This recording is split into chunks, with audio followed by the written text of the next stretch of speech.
So we're here on the first day of the job here, and we can see on this wall, which we're not going to be working on, but you can see the accelerated deterioration of the stone, the old Portland cement, and then right here we have the original mortar that was installed in the 1860s.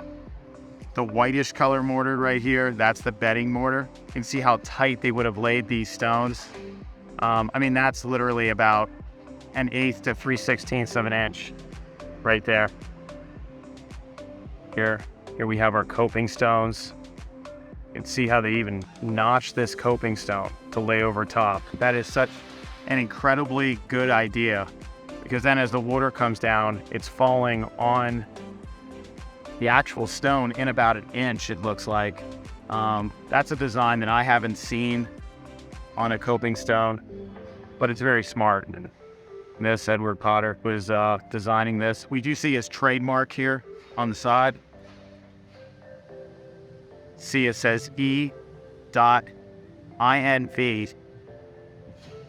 and then a T over an M, which would be Edward, INV, which is Latin for censor, and then TM, I assume, is trademark.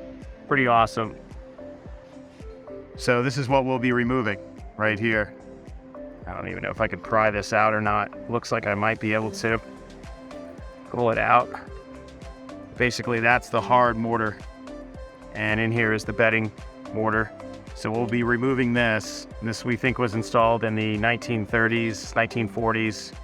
And this is a hard cement mix, which is obviously causing this deterioration. We're gonna put that nice streamline profile in. It's an overhung ridge joint, so it'll be a really nice joint to accent the stone. I'm gonna give the stone a washing, a light washing, and clean it up a little bit, but nothing too crazy. We're trying to really conserve the stonework itself. This is interesting. Whenever I see this on a stone wall, these are from where the stone was split. So you can see these marks here. These are actually drill marks. They would have drilled this stone back in the 1860s, and then taken that drill hole and put a feather and a wedge in, a steel wedge with 2 steel feathers, and then driven that down and split the stone. And so here we have the next level. Pretty much more of the same. The nice arched window here. We can see the tooth chisel work here. This is another detail that I just love on old buildings. So they would have taken a tooth chisel, point chisel, tooth chisel, and worked every single corner to create this margin. That way, when you're laying up the stonework, you can just bring it right up, and just creates just such a beautiful corner here. Here we have the next level where the sill level is. We're seeing a little bit more just biological growth. There's a shaded area back there. So what we have here is the archway on the lower section, and we can see some of the accelerated deterioration that's happened. Just getting a little bit closer here. You can see all this mortar that's been put in. This is a super hard mortar, super hard mix, and it's just been really destructive to the stone. We can see up here the accelerated deterioration that's happened right where the water is at the bottom of the keystone, where it's being channeled to the top of the arch there. And so it's really accelerated that deterioration. Now we may repair this if we can repair it with a brownstone patching compound called Lithomix. We may do that repair right on that stone and try not to remove the stone.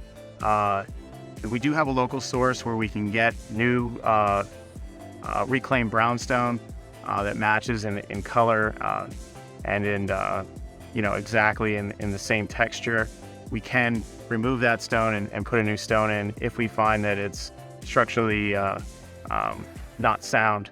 But right now our plan will probably be to do a little bit of recarving of the stone, try and get this margin back in, this tooth chisel margin, and continue that around, and then repair this with the Lithomix compound. The Lithomix is made from natural hydraulic lime, and you can see we put a test sample on here. We were just trying to get a sample that would match as close as it could, with color. The challenge is you have a stone here that's a different color from all the other stones. So really what you want to do is be able to step back and, look at it from 10, 20 feet away and say, does it match overall? And over time, we know in a city environment that the carbonation is going to build up, and it will, fade into the facade over time. The structure itself, we want repairs to be not harmful to the structure and fully reversible, and the Lithomix product does fall in that line. We've been working on some of the prep work of the masonry joints this week. Right here, you can see the original joint down below, and it was covered over with this cement mortar right here, but the original joint profile is still hidden. So when you take a step back and you look, you see this light purple joint that's kind of popping through, and so that's what our mortar is really going to try to replicate. You can see it up here.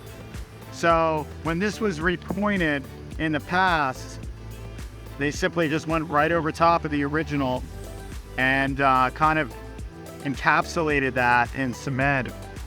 So we're working on removing the mortar joints, give you an idea of what that looks like. So this section here has been completed. We've removed the old mortar joints, being very careful about all these decorative edges. You can see this here that the original mortar is like a whitish colored lime bedding mortar. There's a little shim or pinning stone.